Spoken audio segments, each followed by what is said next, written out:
কলকাতা কিংবা ঢাকা, কাজী নজরুল ইসলামের জন্মদিন মানেই এক আবেগ, এক উৎসব। সেদিন ফুলে ফুলে ভরে উঠত বাড়ি।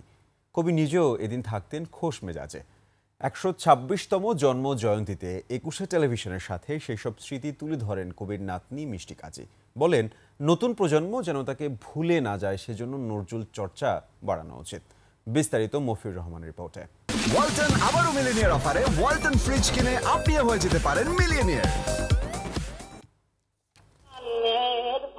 কবির প্রতিকৃতির সামনে দাঁড়িয়ে আবেগ আপ্লুত দুই নাতনি খিলখিল কাজী ও মিষ্টি কাজী ছবি ছুঁয়ে ফিরে পেতে চান সেই আদর মাখা সোহাগ, সোনালী শৈশব। একুশে টেলিভিশনকে দেয়া একান্ত সাক্ষাৎকারে কবির ছোট নাতনি মিষ্টি কাজী বলেন, জন্মদিনে কলকাতায় যেমন মানুষ তাকে শ্রদ্ধা জানাতে আসতো, তেমনই আসতো ঢাকাতেও ফুলে ফুলে ভরে উঠত বাড়ি। আমাদের একটা বাসা আছে, মানে সিআইটি বিল্ডিং, ক্রিস্টোফার রোডে। ওখানে যখন দাদুর জন্মদিন হতো, জন্মদিন পালন করা হতো, ফুলে ফুলে ভরে যেত, অনেক লাইন হতো। আমরা আসলাম ৭২ সালে সব পরিবার সহ, যখন বাংলাদেশে আসলাম, ওই বাসা দেখে আমরা মুগ্ধ এবং আমার দাদুর শ্রেষ্ঠ সম্মান যেটা পাওয়ার কথা এবং শ্রেষ্ঠ সম্মান যেটা আমার পরিবার পাওয়ার কথা, সেটা আমরা পেয়েছি।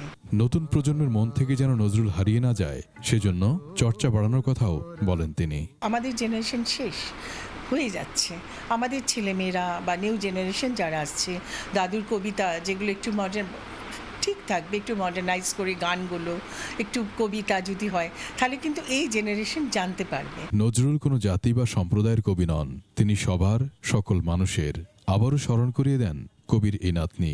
মুসলমান কবি বলে আপনারা বলবেন না, সারা বিশ্বের শ্রেষ্ঠ বাঙালি কবি। মফিউর রহমান, একুশে টেলিভিশন, ঢাকা।